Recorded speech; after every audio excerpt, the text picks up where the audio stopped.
আসসালামু আলাইকুম সবাইকে। আজকে আমরা গণিত এবং বিজ্ঞান ফ্রি কোর্সের দ্বিতীয় ক্লাসটি নিয়ে আসলাম।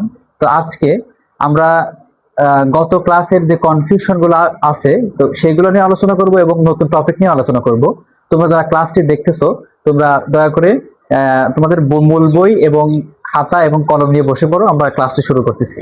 তো দেখো ভাইয়ারা, আমি উদ্দীপ বোর্ডে একটা হচ্ছে উপাত্ত লিখে রাখছি। দেখো, 10, 7, 13, 8, 9, 11, 7, 14, 12, 8, 10। আচ্ছা, তো এই উপাত্ত উল্টা পাল্টা করে সাজানো আছে না ভাইয়া? একটু খেয়াল করে দেখো তো। 10-এর পরে 7, 7-এর পরে 13, 13-এর পরে 8, 8-এর পরে 9। তো এই উপাত্তটা উল্টা পাল্টা করে সাজানো আছে না? উল্টা পাল্টা করে সাজানো আছে। তো এই উপাত্তকে বলা হবে অবিন্যস্ত উপাত্ত। কি উপাত্ত ভাইয়া বলো তো?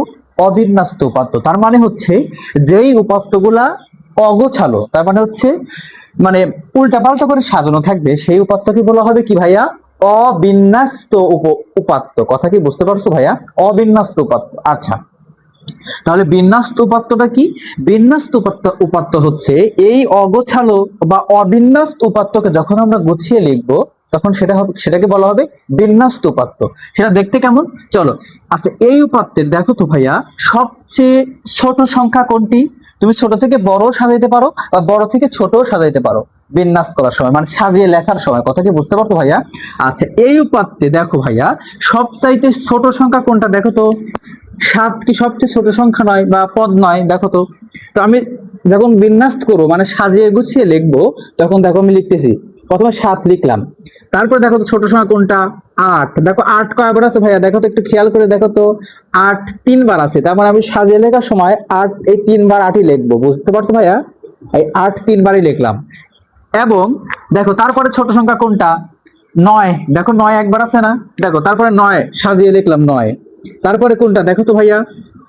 তারপর দেখতে পাচ্ছি এখানে ছোট সংখ্যা 10। 10 কয়বার আছে ভাইয়া? দেখো তো 2বার আছে না ভাইয়া? দেখো তো 2বার আছে না? 2বার আছে, এই যে 10 10। এখন দেখো তারপরে পরবর্তী বড় সংখ্যা কোনটা? আচ্ছা, 11। 11 আছে, তারপরে 12 আছে। দেখো 11 12, তারপরে কত ভাইয়া কোনটা দেখো তো? বুঝতে তো কত আছে? একবার 14 একবার আছে, তারপরে 13 আর এই 14। তার মানে এখান থেকে বুঝতে পারলা যে যখন যখন উপাত্তটা অগোছালো ছিল, দেখো ছোট থেকে বড় উল্টা পাল্টা সবকিছু, দেখো 10-এর পরে 7, 7-এর পরে 13, 13-এর পরে 8, উল্টা পাল্টা, তখন সেটা ছিল অবিন্যস্ত উপাত্ত। যখন আমি সুন্দর করে সাজিয়ে লিখলাম, দেখো 7-এর পরে 3 8, তারপরে হচ্ছে মানে ছোট থেকে বড় সাজাইলাম, তখন এটা হচ্ছে কি কি উপাত্ত হয়ে গেল ভাই বলো তো? বিন্যস্ত উপাত্ত হয়ে গেল। কথা কি বুঝতে পারছো ভাইয়া? বুঝতে পারছো? এটা তুমি উঠাই নিতে পারো যে বিন্যাস কোনটা অবিন্যস্ত কোনটা, এটা তোমাদের পরীক্ষায় আসবে। আচ্ছা, এটা হচ্ছে বিন্যস্ত উপাত্ত। তো বিন্যস্ত উপাত্ত কয়ভাবে লেখা যায়? কালকে শিখছিলাম 2 ভাবে। আচ্ছা, ছোট থেকে যখন আমরা আস্তে আস্তে বড়র দিকে যাব, দেখো ছোট থেকে বড় সাজাইছি না আস্তে আস্তে। দেখো ছোট 7-এর পরে 8, তারপরে 9, তারপরে 10, ছোট থেকে বড় সাজিয়েছি। তার মানে এই উপাত্তকে আমরা বলবো হচ্ছে, এই উপাত্তকে বলা হয় হচ্ছে ভাইয়া ঊর্ধ্বক্রম। কি ক্রম ভাইয়া বলো তো? এই উপাত্তকে যে আমরা ছোট থেকে যে বড় সাজিয়েছি, এই উপাত্তকে বলা হয় ঊর্ধ্বক্রম অনুসারে সাজাইছি। কি ক্রম অনুসারে সাজাইছি বলো তো? ঊর্ধ্বক্রম। মানে ছোট থেকে বড় সাজানো মানে হচ্ছে ঊর্ধ্বক্রম। আচ্ছা, ঊর্ধ্বক্রম। আচ্ছা, আমি লিখে দিই এটা। এটা হচ্ছে ঊর্ধ্বক্রম।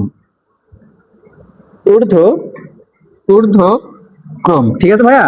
আচ্ছা, আমি যদি বড় থেকে ছোট সাজাইতাম, মানে প্রথমে 14 লিখতাম, তারপরে 13, তার মানে আমি যদি এরকম লিখতাম যে 14 13, তারপরে কত 12, তারপর হচ্ছে 11, তারপরে 10, আবার 10, 9, 8, 8, দেন 7। তার মানে দেখো এইখানে এই উপাত্তটা আমি কিভাবে লিখছি ভাই? একটু খেয়াল করে বলো তো। বড় থেকে ছোটর দিকে গেছি না? তো বড় থেকে ছোটর দিকে গেলে এই উপাত্তকে সাজিয়ে লেখার এই উপাত্তকে বলা হয় হচ্ছে অর্ধক্রম। কি বলা হয় ভাইয়া? অর্ধক্রম। এই এই স্টাইলে লেখা কি বলা হয় ভাই বলো তো? অর্ধক্রম। কথা কি বুঝতে পারছো? তার মানে যেটা অগোছালো উপাত্ত সেটা হচ্ছে ছোট থেকে মানে সেটা হচ্ছে অবিন্যস্ত উপাত্ত। আমি যদি এই বিন্যস্তকে ছোট থেকে বড় সাজাই তাহলে ঊর্ধ্বক্রম হবে, আর যদি বড় থেকে ছোট সাজাই, ছোট দিকে যাই, তাহলে সেটা হবে হচ্ছে অর্ধক্রম। কথা বুঝতে পারছো? এইটা হচ্ছে বিন্যাস, এই দুইটাই কি বিন্যাস উপাত্ত। তার মানে তুমি বড় থেকে ছোট সাজাতে পারো বা ছোট থেকে বড়ও সাজাতে পারো, কোনো সমস্যা নেই। আশা করি তোমরা বুঝতে পারছো। তাহলে এটা আমি মুছে দিলাম। তো কালকে আমি আরেকটা জিনিস নিয়ে আলোচনা করছিলাম ভাইয়া, সেটা হচ্ছে, এটা মুছে দিলাম আমি। কালকে আমি আরেকটা জিনিস আলোচনা করছিলাম, সেটা হচ্ছে প্রচুরক। কি রোগ ভাইয়া? প্রচুরক। তার মানে একটা উপাত্তে, দেখো তো ভাইয়া, আমি যে একটা উপাত্ত লিখে রাখছি, এই উপাত্তে সবচেয়ে বেশি কোন সংখ্যাটা আসছে, মানে বেশি বার কোন সংখ্যাটা আসছে ভাই, খেয়াল করে দেখো তো। আচ্ছা 10 কয়বার আসছে ভাই, দেখো তো। একবার। এই যে 2 বার আসছে। 10 কয়বার আসছে এই উপাত্তে? 2 বার। আচ্ছা সবচেয়ে বেশি বার বলছি, প্রচুরক কি? একটা উপাত্তে যেই সংখ্যাটা সবচেয়ে বেশি বার থাকবে সেটাই হচ্ছে কি বলবে? প্রচুরক বলবে। তো এই উপাত্তে দেখো 8, এই দেখো একবার আসছে, এখানে এখানে একবার আসছে, এখানে একবার আসছে, তার মানে 8 কয়বার আসছে ভাইয়া বলো তো? 3 বার।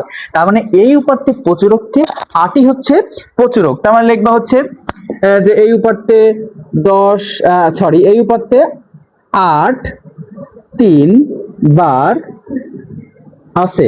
এই উপাত্তে 8 কয়বার আছে ভাইয়া বলো তো? 3 বার আছে। তার মানে 8ই উপাত্তের 8ই উপাত্তের কি? প্রচুরক। প্রচুরক। কথা কি বুঝতে পারছো ভাইয়া? কথা কি বুঝতে পারছো? যে কোনো উপাত্তে যেই সংখ্যাটা সবচেয়ে বেশি বার আসছে সেটাই হচ্ছে উপাত্তের কি? প্রচুরক। এখানে যদি কোনো সংখ্যায় যদি না থাকে, ধরো এইরকম হইতে পারে, আমি মুছে দিলাম এটা। আশা করছি এটা বুঝতে পারছো তুমি। আচ্ছা যদি এমন থাকতো, ধরো আমি একটু এখানে এখানে বুঝাইলাম, ধরো এমন থাকতো যদি, ধরো 3 5 7 5 6 3। আচ্ছা এই উপাত্তে দেখো তো ভাই, একটু খেয়াল করে দেখো তো, এই উপাত্তে প্রচুরকটা কি? দেখো ভাইয়া 3 একবার আসছে আর এখানে একবার আসছে, তার মানে 3 প্রচুরক না বলো তো ভাইয়া? 3 প্রচুরক। কিন্তু এখানে খেয়াল করে দেখো যে 5ও কিন্তু 2 বার আসছে। 5 2 বার আসছে না? তার মানে এই উপাত্তের 3ও 2 বার আসছে, 5ও 2 বার আসছে, তার মানে এই উপাত্তের 5ও প্রচুরক, 3ও প্রচুরক। কথা কি বুঝতে পারছো ভাইয়া? মানে এই উপাত্তের দুইটাই প্রচুরক, 5ও প্রচুরক এন্ড 3ও প্রচুরক। আশা করি তোমরা বুঝতে পারছো। এখন আমি একটা জিনিস তোমাকে দেখাই, সেটা হচ্ছে, এটা হচ্ছে গত ক্লাসের পর আমি তোমাকে আবার রিপিট করছি। দেখো আরেকটা কথা হচ্ছে, এখানে এই উপাত্তটা দেখো তো ভাই, আমি 1 লিখলাম, 3 লিখলাম, 5 লিখলাম, 7 লিখলাম, 8 লিখলাম, 9 লিখলাম। আচ্ছা এই উপাত্তে দেখো তো প্রচুরকটাকে একটু খেয়াল করে দেখো, 1 3 5 7 8 9। তো এই উপাত্তে দেখো তো কোন সংখ্যাটা বেশি বার আসছে? কোন সংখ্যায় বেশি বার আসেনি, সব সংখ্যায় একবার করে আসছে। 1ও একবার আসছে, 3ও একবার আসছে, 5 একবার আসছে, 7 একবার আসছে, 8 একবার, 9 একবার। তার মানে এই উপাত্তে কোনো প্রচুরক নেই। তুমি তাহলে কিভাবে লিখবা যে এই উপাত্তে কোনো প্রচুরক প্রচুরক প্রচুরক নেই? প্রচুরক কি ভাই? নেই। আশা করি তোমরা বুঝতে পারছো। আশা করি তোমরা বুঝতে পারছো। এখন আমরা আলোচনা করব হচ্ছে মধ্যক নিয়ে। কি নিয়ে আলোচনা করব বলো তো ভাইয়া? মধ্যক নিয়ে আলোচনা করব। চলো শুরু করা যাক। তো ভাইয়া আমি এই উপাত্তটাই রাখলাম, দেখো আমি এই উপাত্তটাই রাখলাম, এখান থেকে তোমাকে মধ্যক নির্ণয় করা শিখিয়ে দিই। তো তার আগে আমি একটু তোমাকে বেসিক নিয়ে আলোচনা করি। ভাইয়া একটা কথা বলো, আচ্ছা আমি যখন একটা ছোট একটা উপাত্ত লিখলাম, ধরো এখানে লিখলাম 2 3 5। আচ্ছা এখানে দেখো এই উপাত্তে উপাদান সংখ্যা কয়টা বলো তো ভাইয়া? 1টা 2টা 3টা না? কয়টা বলো তো ভাইয়া? 3টা। তো এই উপাত্তের দেখো মাঝখানে কি আছে? মাঝখানে কি আছে ভাইয়া বলো তো? মাঝখানে কি 3 আছে না? 3 আছে না? তার মানে মাঝখানে যে থাকবে, উপাত্তের মাঝখানে যে থাকবে সে হচ্ছে মধ্যক। তার মানে 2 3 5, তার মানে এই উপাত্তের মাঝখানে 3 আর 3 আছে না? তার মানে 3টাই হবে কি বলতো? মধ্যক। আচ্ছা সহজ ভাবে বুঝলাম।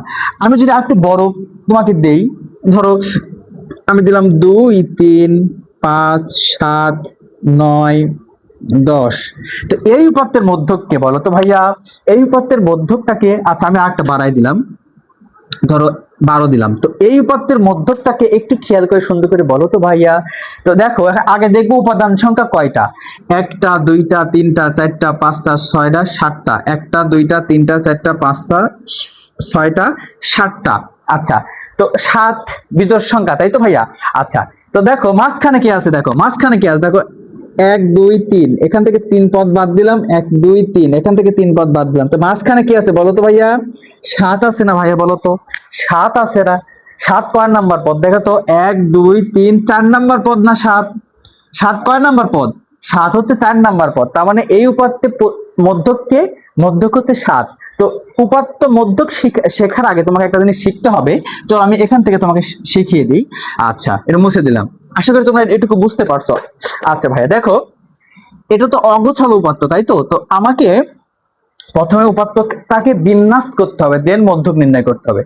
বুঝতে পারছো ভাইয়া? তার মানে এটা তোমাদের পরীক্ষার হলে তো এটা অগোছালো ভাবে দেওয়া থাকবে, মানে অবিন্যাস তো দেওয়া থাকবে। তোমাকে প্রথমে বিন্যাস করতে হবে, দেন তোমাকে মধ্যক নির্ণয় করতে হবে, না সেটা মধ্যক নির্ণয় করতে পারবে না তুমি। তার মানে এটাকে তুমি ছোট থেকে বড় সাজাইতে পারো, বা বড় থেকে ছোটও সাজাইতে পারো, যেভাবে করো সেভাবেই হবে। যদি আমি ছোট থেকে বড় সাজাই তাহলে জিনিসটা দেখতে কেমন হয়? যে আমি তখন সাজাইছিলাম ভাইয়া কত, 7, 8, 8, 8, তারপরে কত ছিল, 9 ছিল, তারপরে 10 দুইবার ছিল, মানে ছোট থেকে বড় সাজাচ্ছি, দেন মধ্যক নির্ণয় করবো। দেখো 10 দুইবার ছিল, তারপরে 11 ছিল, 12 ছিল, দেন 13 ছিল, দেন 14 ছিল। আচ্ছা, তো এই উপাত্তে দেখো তো ভাইয়া পদ সংখ্যা কতটি? 1 2 3 4 5 6 7 8 9 10, 11টি। কথা বুঝলাম, 11টি।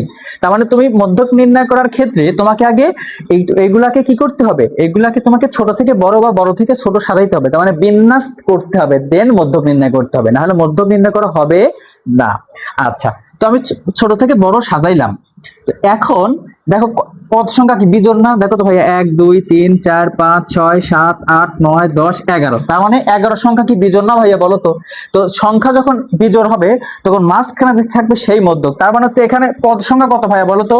11 না? তার মানে এখানে আমি মধ্যক নির্ণয় করার সূত্র কি জানো ভাইয়া? মধ্যক নির্ণয় করার সূত্র আছে, সহজ সূত্র। মধ্যক মধ্যক নির্ণয় করার সূত্র কি হবে? সংখ্যা কত, পদ সংখ্যা কত? 11টা না ভাইয়া বলো তো? তার মানে এই 11, 1 2 3 4 5 6 7 8 9 10 11, তার মানে সূত্র হচ্ছে পদ সংখ্যা, কি সংখ্যা ভাইয়া? পদ সংখ্যা, পদ সংখ্যা যোগ 1 যদি বিজোড় হয়। এখানে বিজোড় না ভাইয়া? 11 কি বিজোড় সংখ্যা না ভাইয়া বলো তো? যদি বিজোড় হয় তাহলে সূত্র কি, মধ্যক নির্ণয় করার সূত্র কি? পদ সংখ্যা প্লাস 1 ভাগ 2। তাহলে এখানে পদ সংখ্যা কত ভাইয়া বলো তো? 11 না? তাহলে আমি যদি 11 যোগ 1 ভাগ 2, তাহলে 11-র সাথে 1 যোগ করলে কত হয়? 12, 12-র সাথে 2 ভাগ করলে কত হয়? তাহলে 12 ভাগ 2, তার মানে 6, 6তম পদ, 6তম পদই হচ্ছে মধ্যক। তাহলে মধ্যক কোনটা ভাইয়া গুনি আমরা? 1 2 3 4 5 6, তার মানে এই যে 10। দেখো তো এই পার থেকে তুমি আসো, দেখো 1 2 3 4 5 6, দেখছো ভাইয়া 6তম পদ হচ্ছে মধ্যক। তাও তুমি এই দিক থেকে গেলে 6 নাম্বার পদই হবে, তুমি যদি ওই দিক থেকে আসো তাও 6 নাম্বার পদই মধ্যক হবে। কথা কি বুঝতে পারছো ভাইয়া? মধ্যক তুমি যদি বুঝতে না পারো তাহলে আবার একটু ক্লাসটা সামনে আগায় দিয়ে আবার দেখতে পারো, খুবই সহজ। তুমি প্রথমে কি করবা, উপাত্তটাকে সাজিয়ে নিবা, দেন দেখবা যে আসলে কি এই উপাত্তের জোড় না বিজোড়, মানে গুনে নিবা যে উপাত্তের পদ সংখ্যা জোড় না বিজোড়। যদি বিজোড় হয়, দেখো আমি গুনছিলাম যে 11টা আছে, যদি বিজোড় হয় তাহলে সূত্র কি? মধ্যক, একটু নোট করে নাও। মধ্যক সমান সমান পদ সংখ্যা যদি বিজোড় হয়, পদ সংখ্যা যোগ 1 ভাগ 2, তার মানে 11 ছিল পদ সংখ্যা, তার সাথে আমরা যোগ 1 করছি, দেন ভাগ 2 করছি, তাহলে 11 12 ভাগ 2, তাহলে 6 নম্বর পদ হচ্ছে মধ্যক।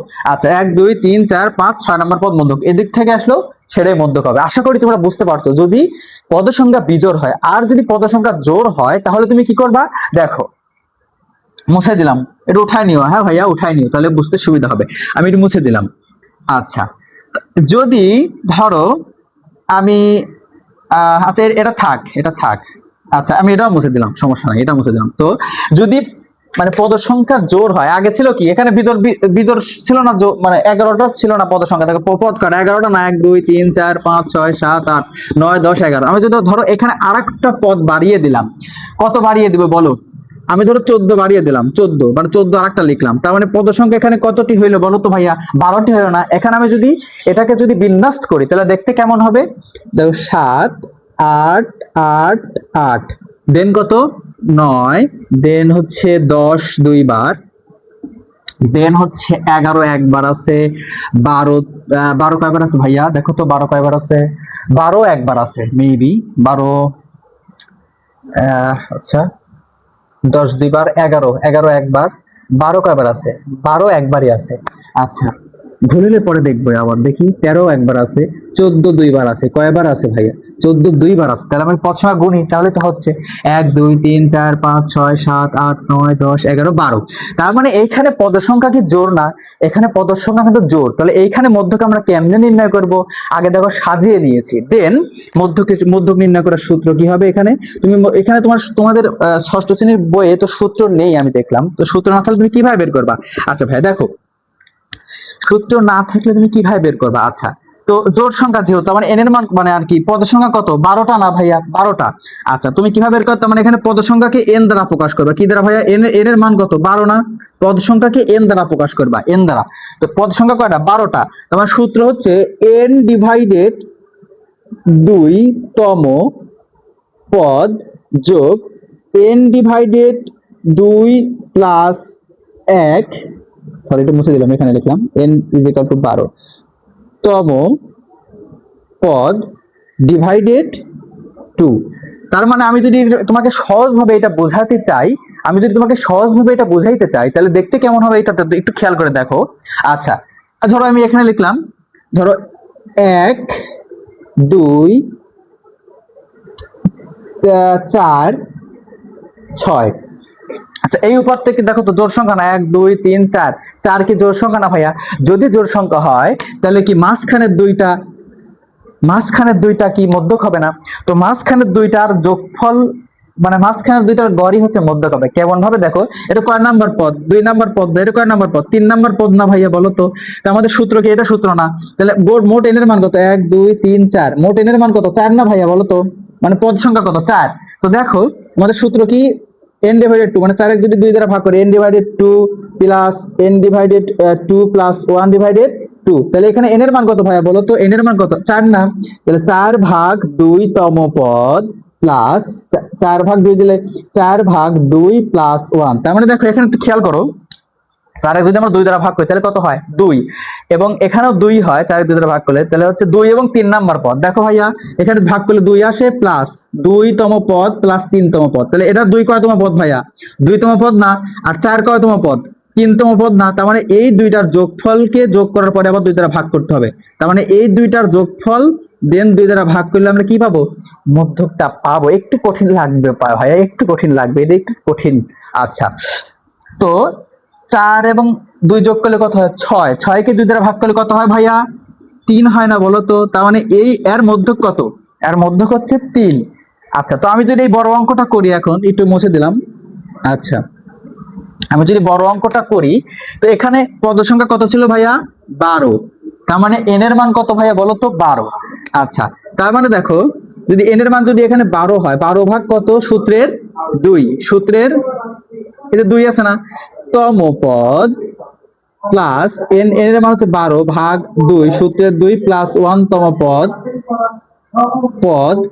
ভাগ 2। তাহলে 12 ভাগ 6 তম পদ যোগ কয়তম পদ হবে? 12 ভাগ 2 দিলে হচ্ছে 6, আর 6 রাখে 7 তম পদ ভাগ 2। আচ্ছা ভাই দেখো তো এখানে 6তম পদ কোনটা? দেখো তো 1 2 3 4 5 6, এইটা 6তম পদ। আর 7তম পদ কোনটা? 6 এর পরে 7, এটা 7তম পদ। এই দিক থেকে আসো, 1 2 3 4 5 6, এটা 6তম পদ আর এটা 7তম পদ। তার মানে এই দুইটার যোগফল, তার মানে জোড় সংখ্যার ক্ষেত্রে মধ্যক 2টা হয়, ওই দুইটাকে যোগ করে 2 দ্বারা ভাগ করলেই মধ্যক নির্ণয় হয়ে যাবে। বুঝতে পারছো ভাইয়া? তার মানে জোড় সংখ্যার ক্ষেত্রে মধ্যক কয়টা হয়? 2টা হয়। ওই দুইটা মাঝখানে যে দুইটা আছে ওই দুইটার যোগ করার পরে 2 দ্বারা ভাগ করলে তোমার মধ্যকটা নির্ণয় হয়ে যাবে। দেখো 6তম পদ এবং যোগ 7তম পদ ভাগ 2, তাহলে 6তম পদ কত? 6তম পদ কত? 10। আর এই 7তম পদ কত? 10। 10 10 যোগ করার পর 2 দ্বারা ভাগ, 10 10 এ 20 ভাগ 2। তার মানে এই উপাত্তের মধ্যক হচ্ছে 10। আশা করি তোমরা বুঝতে পারছো। যদি জোর হয় তাহলে এই সূত্রটা দিয়ে ম্যাথটা করবা। তার মানে মাঝখানে তুমি আগে প্রথমে সাজাই নিবা, বড় থেকে ছোট বা ছোট থেকে বড়, দেন মাঝখানে যে দুইটা আছে সেই দুইটার যোগ করে 2 দ্বারা ভাগ করে তুমি মধ্যকটা পাবা। আশা করি তোমরা বুঝতে পারছো ভাইয়া। না বুঝলে একটু টেনে টেনে দেখবা, একটু পজ করে দেখবা। আচ্ছা, মুছে দিলাম। আচ্ছা, তোমরা ক্লাসটা যখন করবা, করার পরে একটু মানে লাইক কমেন্ট করো, আর যে আসলে কি ক্লাস বুঝতেছো কিনা, বা পরবর্তীতে আরো ক্লাস চাও কিনা একটু বলো ভাইয়া। তোমরা যে ক্লাস করতেছো আমি একটু বুঝতে পারতেছি না, বা আমার আমার একটু উৎসাহিত মানে আর ক্লাস নেওয়ার প্রতি আগ্রহ বৃদ্ধি পায় যদি তোমরা হচ্ছে এই ক্লাসটা লাইক কমেন্ট একটু শেয়ার করে দাও তোমাদের ওই গ্রুপে, তবে আমার আরো অনেকেই আমার ক্লাসটা দেখতে পাবে। আচ্ছা, এটাই এটাই চাই তোমাদের কাছ থেকে, আর কিছু চাই না। আচ্ছা, আর বুঝতে পারতেছো কিনা বলবা, সমস্যা নেই, আমি আবার বুঝিয়ে দেবো। আচ্ছা ভাই, এই উপাত্তে ধরো আমি এই উপাত্তটাই আছে, তো আমি এখন গড় নির্ণয় করব। কি নির্ণয় করব ভাইয়া বলো তো? গড়। আচ্ছা, গড় নির্ণয় করার আগে তোমাকে আমি কিছু একটু বেসিক দিব। সেটা হচ্ছে, বেসিকটা হচ্ছে দেখো, ধরো আহ এটা এটা তুমি ধরো, এটা কে? এটা তুমি, এটা তোমার ভাইয়া, ছোট ভাইয়া, এটা তোমার আব্বু, এটা তোমার আম্মু। ঠিক আছে, মানে একটু বেসিক মানে বাচ্চাদের মতো বুঝাইলাম। তো তোমার কাছে আছে হচ্ছে কয় টাকা? তোমার কাছে আছে হচ্ছে 5 টাকা। তোমার ভাইয়ার কাছে আছে 60 টাকা। তোমার আম্মুর কাছে আছে ধরো 10 টাকা। তোমার আব্বুর কাছে আছে হচ্ছে কত টাকা নেবো বলো? 13 টাকা দিলাম। আচ্ছা, গড় হচ্ছে তোমার এই টাকাগুলাকে যোগ করতে হবে, এবং এই কয়জন আছে দেখো, দেখেন 1 2 3 4 জন আছে না? তার মানে পদ সংখ্যাকে যোগ করতে হবে, মানে টাকাগুলোকে মোট টাকা যোগ করতে হবে, দেন এই সংখ্যা দ্বারা কি করতে হবে? ভাগ করতে হবে, যে কয়জন আছে এখানে, কয়জন আছে এটা দিয়ে কি করতে হবে? ভাগ করতে হবে। তার মানে তাহলেই সবার মানে গড় হয়ে যাবে, যে কে কয় টাকা, মানে সমান ভাবে, মানে টাকাটা সমান ভাবে ভাগ করাই হচ্ছে গড়। বুঝতে পারছো ভাইয়া? টাকাটা সমান ভাবে ভাগ করাই হচ্ছে কি? গড়। খুবই সহজ ভাবে, মানে বাচ্চাদের মতো বোঝাচ্ছে তোমাকে, মানে 4 5 এর। দেখো ভাইয়া, তাহলে মানে আমি কি করবো? প্রথমে 5 মানে পদ সমূহের যোগফল, মানে 5 যোগ 7 যোগ 10 যোগ 13। বুঝতে পারছো ভাইয়া? দেখো তো বুঝতে পারছো কিনা? এখন কজন আছে এখানে? তুমি আছে, তোমার ভাই আছে, তোমার আব্বু আছে, তোমার আম্মু আছে, দেন 4 দ্বারা ভাগ, মানে 4 জন আছে, 1 2 3 4 জন আছে না? মোট টাকা ভাগ 4, তাহলে আমাদের কি বেরোবে? মানে গড় বের হবে, মানে সবাইকে সমানভাবে টাকাটা পাবে। দেখো তো ভাইয়া কত হয়? 5 5 যোগ 7 যোগ 10 যোগ, সরি, 10 যোগ 13, কত আসছে? যোগফল আসছে 35। যোগফল কত? যোগফল হচ্ছে 35, ভাগ কত? 4। 4 জন আছে না? পদ সংখ্যা কত? 4। মানে পদ সমূহের যোগফল ভাগ পদ সংখ্যা, তাহলে আমাদের কি বের হবে? গড়টা বের হবে। তাহলে ভাগ করি আমরা, 35 কে ভাগ করি, 35 ভাগ কত? 4। তাহলে হচ্ছে আসে হচ্ছে 8 দশমিক, যা আসবে আসবে ভাইয়া, 8.75, মানে 75। এটা হচ্ছে গড়। আশা করি তোমরা বুঝতে পারছো ভাই, আশা করি তোমরা বুঝতে পারছো যে মোট পদ যোগ করবো, দেন ওই পদ সংখ্যা দ্বারা ভাগ করবো, তাহলে কি পাবে? মধ্যক পাবে। চলো আমি এইটা করি ম্যাথ, এটা বুঝতে পারছো ভাই? মধ্যকের তাহলে সূত্রটা কি? সরি, গড়ের সূত্র কি? গড় সমান সমান, গড় সমান তাহলে সূত্র কি বলো? যে রাশিগুলোর কি, তুমি যাই বলো, পদ বলো রাশি বলো, একই কথা, রাশিগুলোর যোগফল, রাশিগুলোর যা বলবে বলবে, সমস্যা নাই তো। রাশিগুলোর যোগফল, একটু লেখা খারাপ ভাইয়া, ভাগ রাশিগুলোর সংখ্যা। আচ্ছা, তাহলে গড় হয়ে যাবে, সহজ। তোমাকে তোমাকে ছোট থেকে বড় সাজাইতে হবে না, বড় থেকে ছোট সাজাইতে হবে না, তুমি ধুমায় যোগ করবা ভাইয়া। এখানে যদি জায়গা হয় যোগ করবা, যদি না হয় রাত থেকে যোগ করে এখানে বসাইবা। আচ্ছা, আমি যদি যোগ করি, তাহলে 10 যোগ 7 যোগ 13 যোগ 8 যোগ 9 যোগ 11 যোগ 8 যোগ 14 যোগ 12 যোগ 8 যোগ 10 যোগ 14। যদি এখানে জায়গা না হয়, তাহলে তুমি মানে অন্য একটা রাফে যোগ করে এখানে যোগফলটুকু শুধু বসাবা, দেন রাশিগুলোর সংখ্যা দ্বারা ভাগ করবা। দেখো কয়টা রাশি আছে এখানে? 1 2 3 4 5 6 7 8 9 10 11 12। আচ্ছা, 12টা রাশি আছে, তার মানে এখানে 12টা রাশির যোগফল কত হবে? চলো আমরা যোগটা করি, দ্রুত যোগ করবো ভাইয়া। দেখো 10 যোগ 7 যোগ 13 যোগ 8 যোগ 9 যোগ 11 যোগ 8 যোগ 14 যোগ 12 যোগ 8 যোগ 10 যোগ 14, তাহলে কত আসছে? 124 আসছে। 124 কত দ্বারা ভাগ করবো? 12 দ্বারা, তাই তো ভাইয়া? যোগফল কত আসছে বলো তো ভাইয়া? যোগফল আসছে 124। তুমি যদি এখানে যদি নাও লিখতা, তুমি এখানে 124 বসে দিলে তাও হবে, কোনো সমস্যা নেই। তাহলে তো 124 ভাগ কত? 12, তাহলে আসবে হচ্ছে 10.124। 124 আসছে না ভাই? 124 ভাগ 12, তাহলে উত্তর আসছে কত? ভাগ 12 দেওয়ার পরে 10.33, 10.33 এটাই হচ্ছে গড়। এটাই কি ভাইয়া বলো তো? গড়। তুমি যে কোনো উপাত্তগুলোর মোট রাশিগুলো যোগ করবা, দেন রাশিগুলোর সংখ্যা দ্বারা ভাগ করবা, গড় বের হয়ে আসবে ইনশাল্লাহ। আশা করি তোমরা বুঝতে পারছো ভাইয়ারা, বুঝতে পারছো। আচ্ছা, এখানে তুমি এখন গড়, মধ্যক, প্রচুরক সবটাই বের করতে পারবা ইনশাল্লাহ। দেখো, তোমার বারের কাজগুলো করতে পারবা, খুবই সহজ। তোমার হচ্ছে 149 পৃষ্ঠার তুমি ক নাম্বার ম্যাথ করতে পারবা। এই দেখো 149 পৃষ্ঠার যে ম্যাথটা, এই দেখো ভাইয়া, এই যে দেখো 149 পৃষ্ঠার এই ম্যাথ তুমি করতে পারবা না ভাইয়া বলো তো? এই দেখো, প্রথম প্রশ্ন বলছে উপাত্তের গড় নির্ণয় করো, উপাত্তগুলোর মধ্যে প্রচুরক নির্ণয় করো। এগুলো সব পারবে। আমাদের লাস্ট যে টপিকটা আছে সেটা হচ্ছে রেখাচিত্র, দিলে খুব একটা বুঝবা না। তো পরবর্তী ক্লাসে আমরা ছোট করে শুধু এই রেখাচিত্রটা নিয়ে আলোচনা করব। আশা করি তোমরা বুঝতে পারছো। আমার সঙ্গে থাকার জন্য ধন্যবাদ। আর হচ্ছে এই ক্লাসটি যদি ভালো লাগে ভাইয়া, প্লিজ লাইক এবং একটা কমেন্ট করবে, একটা কমেন্ট করবা তুমি বুঝছো কিনা ক্লাসটা। আর যদি ভালো লাগে তাহলে তোমার গ্রুপে শেয়ার দিয়ে রাখো, যে আরো বন্ধুরা যেন আমার এই গ্রুপে অ্যাড হতে পারে এবং ক্লাসটা করতে পারে। ধন্যবাদ সকলকে।